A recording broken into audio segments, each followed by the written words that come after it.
Hi friends, welcome back to our channel.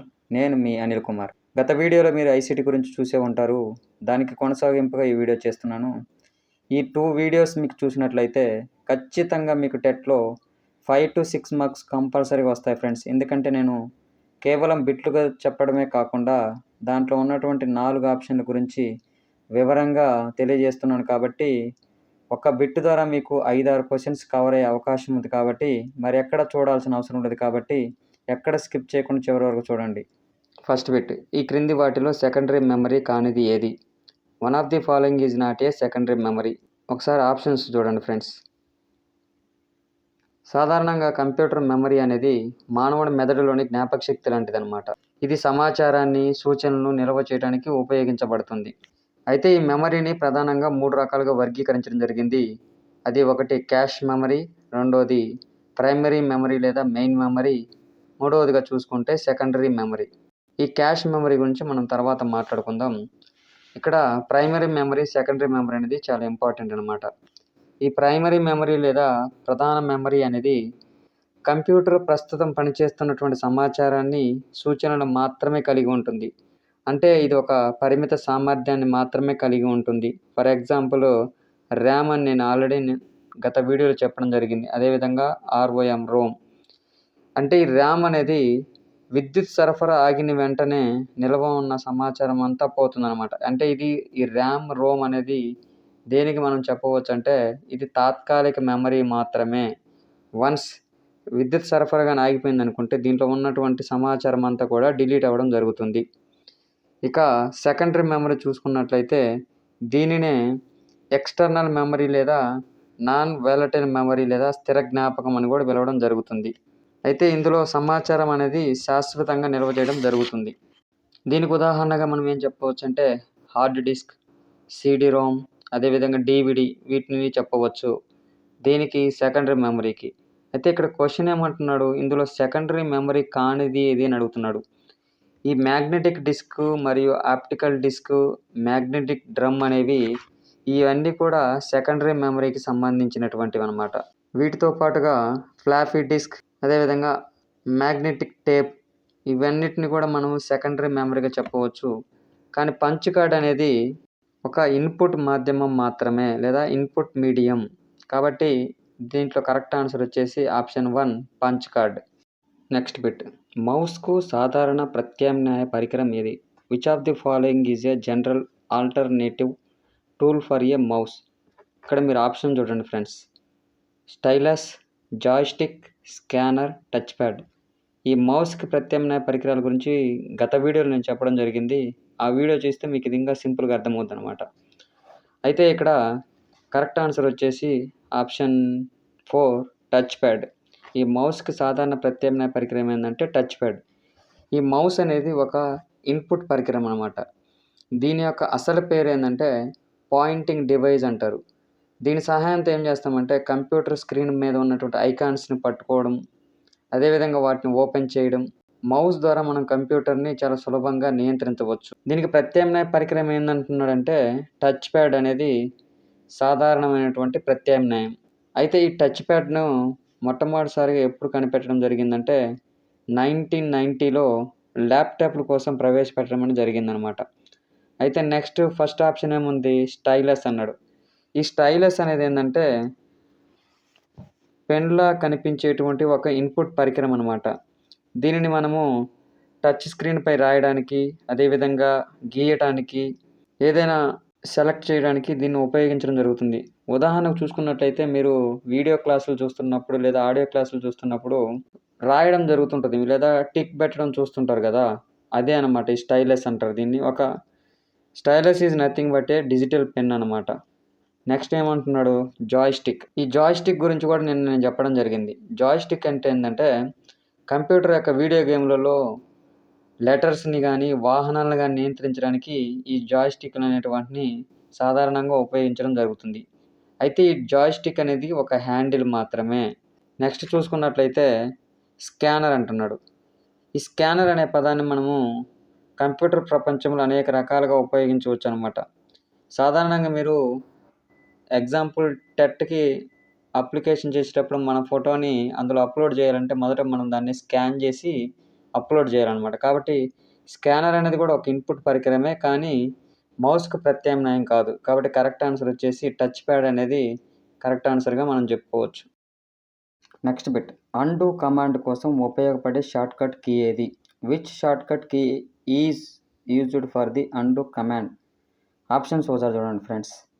నేను గత వీడియోలో కంట్రోల్ వి అంటే ఏంటో చెప్పాను, కంట్రోల్ జెడ్ అంటే ఏంటో చెప్పాను, కంట్రోల్ ఎక్స్ అంటే ఏంటో చెప్పాను. మళ్ళీ మీకోసం రిపీట్ చేస్తాను.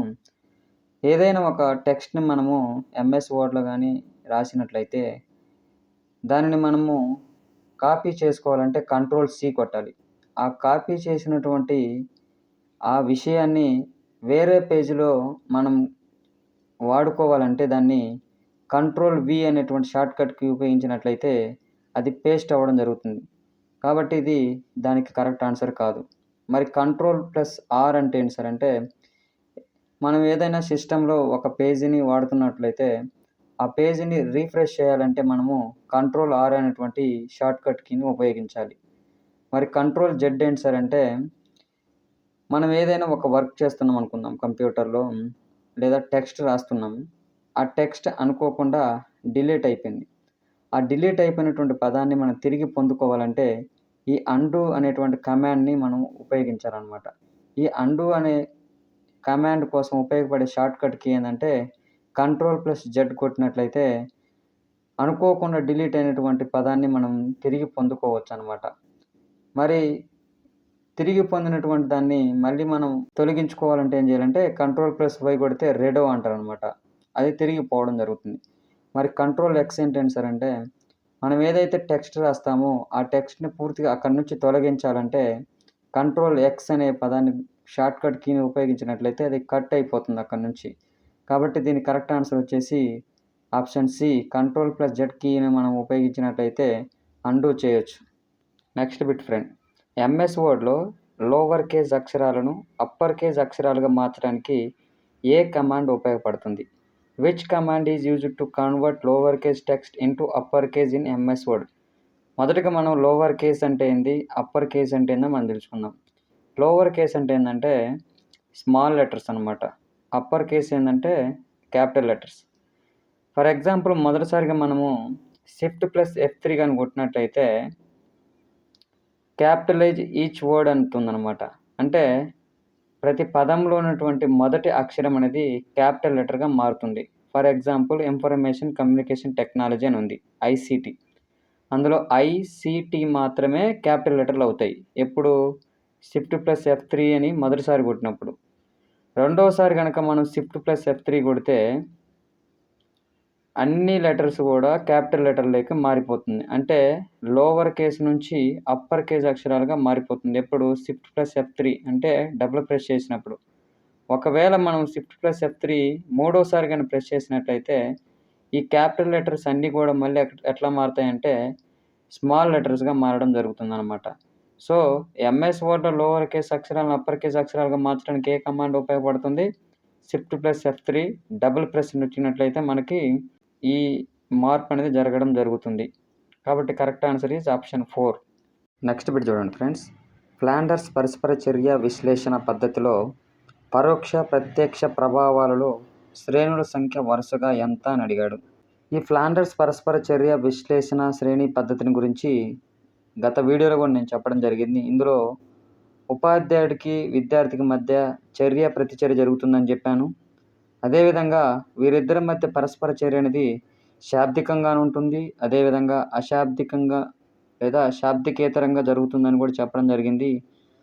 అదేవిధంగా ఈ ఫ్లాండర్స్ పరస్పర చర్య విశ్లేషణ పద్ధతిలో 3 ప్రధాన శాఖలు ఉంటాయని, అదేవిధంగా దానిలో 10 శ్రేణులు ఉంటాయని కూడా చెప్పడం జరిగిందనమాట. అయితే ఇక్కడ చెప్పుకున్నటువంటి 3 ప్రధాన శాఖలు లేదా 3 ప్రధానమైన అంశాలలో ఒకటి ఉపాధ్యాయ సంభాషణ అని చెప్పాను, రెండవది విద్యార్థి సంభాషణ అని చెప్పాను, మూడవదిగా నిశ్శబ్దం లేదా గందరగోళం చెప్పాను. అయితే ఈ ఉపాధ్యాయ సంభాషణలో 2 ఉపశ్రేణులు ఉంటాయన్నమాట. అవి పరోక్ష సంభాషణ, రెండవది వచ్చేసి ప్రత్యక్ష సంభాషణ. ఇక్కడ క్వశ్చన్‌లో ఏమంటున్నాడంటే మీకు కన్‌ఫ్యూజన్ చేసే విధంగా పరోక్ష అడిగాడు ఫస్ట్, తర్వాత ప్రత్యక్ష అని అడగడం జరుగుతుంది. అయితే ఈ పరోక్ష సంభాషణలో ఎన్ని శ్రేణులు ఉన్నాయంటే 4 శ్రేణులు ఉండడం జరుగుతుంది. అదేవిధంగా ప్రత్యక్ష సంభాషణలో 3 శ్రేణులు ఉండడం జరుగుతుంది. కాబట్టి ఇక్కడ మీరు కన్‌ఫ్యూజ్ కాకుండా గుర్తుపెట్టుకోండి ఫ్రెండ్స్. వాడు ప్రత్యక్ష, పరోక్ష అనేది మార్చడం జరుగుతుంది కాబట్టి పరోక్షాలు 4 ఉంటాయి. ప్రత్యక్షాలు ఎన్ని ఉంటాయి? 3 ఉంటాయి. టోటల్ ఎన్ని శ్రేణులని చెప్పాను నేను? 10 రకాల శ్రేణులు ఉంటాయి. అయితే ఈ ప్రధాన శాఖ అయినటువంటి ఉపాధ్యాయ సంభాషణలో మాత్రం టోటల్‌గా 7 శ్రేణులు ఉంటాయన్నమాట. మిగతా 3 శ్రేణులు విద్యార్థి సంభాషణలో 2 శ్రేణులు ఉంటాయి. అదేవిధంగా నిశ్శబ్దం లేదా గందరగోళంలో 1 శ్రేణి ఉండడం జరుగుతుంది. ఇది చాలా చాలా ఇంపార్టెంట్ ఫ్రెండ్స్. ఈ టాపిక్ నుంచి బిట్ లేకుండా ఏ సెషన్ కూడా ఉండదన్నమాట. కాబట్టి నేను ఇంత ఆలస్యమైన గానీ మీకు ఎక్స్‌ప్లెయిన్ చేయడం జరుగుతుంది. కాబట్టి కరెక్ట్ ఆన్సర్ వచ్చేసి ఆప్షన్ 1. నెక్స్ట్ బిట్ విద్యా సాంకేతికత లేదా ఎడ్యుకేషనల్ టెక్నాలజీ ఈ వ్యవస్థల సహసంబంధంతో పనిచేస్తుంది. Educational technology works with these inter related components. Option 1 మానవులు, యంత్రాలు. ఆప్షన్ బి సామాగ్రి, మాధ్యమం, పద్ధతులు. ఆప్షన్ సి మాధ్యమం, పద్ధతులు. సేమే ఉంది బీసీ అనేది. ఇక్కడ చూద్దాం విద్యా సాంకేతికత లేదా ఎడ్యుకేషనల్ టెక్నాలజీ అంటే ఏంటో చూద్దాం. ఈ విద్యా సాంకేతికత శాస్త్రం లేదా ఎడ్యుకేషనల్ టెక్నాలజీ అనేది ఎడ్యుకేషన్ అండ్ టెక్నాలజీ అనేటువంటి 2 పదాల కలయిక వల్ల ఉద్భవించిందనమాట. ఎడ్యుకేషన్ అనే పదం లాటిన్ పదాల నుంచి ఉద్భవించిందనమాట శబ్ద ఉత్పత్తి ప్రకారం. ఈ ఎడ్యుకేషన్ అనేది ఏ లాటిన్ పదాల నుంచి ఉద్భవించిందంటే ఎడ్యుకేర్ లేదా ఎడ్యుసిరే అనేటువంటి పదాల నుంచి రావడం జరిగింది. ఎడ్యుకేర్ అంటే మనకు ఆల్రెడీ తెలుసు, మనం పిఐలో కూడా చదువుకొని ఉంటాం. ఎడ్యుకేర్ అంటే ఏంటంటే వృద్ధి చెందడం లేదా పైకి తేవడాన్ని ఏమంటారంటే ఎడ్యుకేర్ అనడం జరుగుతుంది. అంటే ఈ విద్య అనేది విద్యార్థులలోని అంతర్గత శక్తులను వెలికి తీయడంతో పాటు వారిలో అవసరమైన సామర్థ్యాలను, నైపుణ్యాలను, వైఖరులను, అభిరుచులను పెంపొందించి ఆధునిక సమాజంలో విజయవంతంగా జీవించేలా చేసేదే విద్య. మరి టెక్నాలజీ అనే పదం ఏ పదాల నుంచి వచ్చిందంటే గ్రీకు పదాల నుంచి ఉద్భవించింది. టెక్ అనగా పరిశోధకుడని, లోగోస్ అనగా అధ్యయనం అని అర్థం. అంటే టెక్నాలజీ అనగా నూతన పద్ధతులను శాస్త్రీయంగా అభివృద్ధి పరిచేదే టెక్నాలజీ. అయితే ఈ టెక్నాలజీ అనేది కొన్ని స్పష్టమైనటువంటి లక్ష్యాల సాధనలో ఒక 5 వ్యవస్థల యొక్క సహసంబంధంతో పనిచేస్తుంది. అవి ఏంటంటే 1 మానవులు, 2 యంత్రాలు, 3 సామాగ్రి, 4 మాధ్యమము, 5 పద్ధతులు. అనగా ఇక్కడ కరెక్ట్ ఆన్సర్ ఏంటంటే ఏసీ సరైనవి, బీసీ సరైనవి, ఏబీ సరైనవి అన్నాడు కదా. కరెక్ట్ ఆన్సర్ వచ్చేసి ఏబీసీ సరైనవి ఫ్రెండ్. ఎందుకంటే బి ఆప్షన్లు ఇచ్చిందే సి ఆప్షన్ కూడా ఇవ్వడం జరిగింది. ఫ్రెండ్ ఇవి గత టెట్లో అడిగినటువంటి ప్రశ్నలే, నేనేం కొత్తగా ఏం ప్రయత్నం చేయట్లా, బట్ నేను మీకోసం ఎక్స్ప్లెనేషన్ ఇవ్వడానికి ట్రై చేస్తున్నాను అనమాట. కాబట్టి ఏబీసీ అనేది సరైనవి. అర్థమైందా ఫ్రెండ్స్? విద్యా సాంకేతిక అంటే ఏంటో చెప్పాను, దానికి డెఫినేషన్ చెప్పాను, అవి ఏ పదాల నుంచి ఉద్భవించాయి అనేది కూడా చెప్పాను. ఎందుకంటే నెక్స్ట్ అడిగే అవకాశం ఉంది కాబట్టి నేను చెప్పడం జరుగుతుంది. కాబట్టి కరెక్ట్ ఆన్సర్ అనేది ఇక్కడ ఏది లేదు, ఏబీసీ సరైనవి.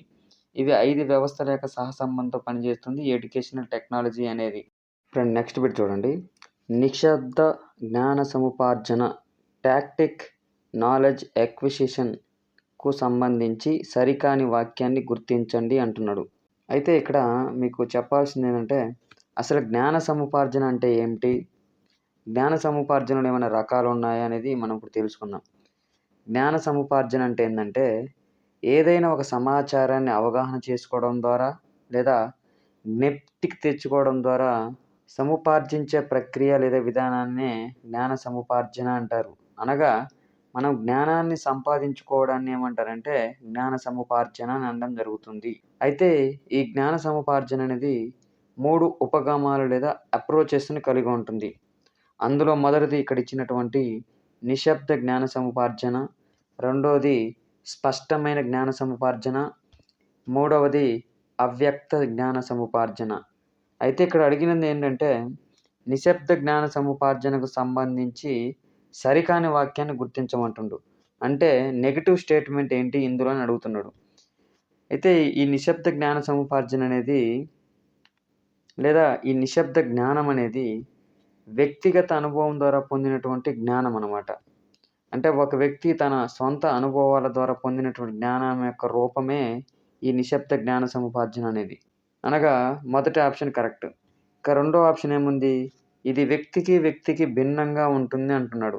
అవును. ఈ నిశ్శబ్ద జ్ఞాన సముపార్జన అనేది ప్రతి వ్యక్తికి విభిన్నంగా ఉంటుంది. ఇక నాలుగో ఆప్షన్ ఏమిచ్చాడు? వివరించడం కష్టం అంటున్నాడు. అవును. ఈ నిశ్శబ్ద జ్ఞాన సముపార్జనను లేదా వ్యక్తిగత అనుభవం ద్వారా పొందినటువంటి జ్ఞానాన్ని వివరించడం కష్టంగా ఉంటుంది. ఇక మూడో ఆప్షన్ ఏమిచ్చాడంటే, ఇది యాదృచ్ఛిక కార్యకలాపాల ద్వారా జరుగుతుంది అని అడుగుతున్నాడు. కాదు ఫ్రెండ్స్. ఇది యాదృచ్ఛిక కార్యకలాపాల ద్వారా జరగదు.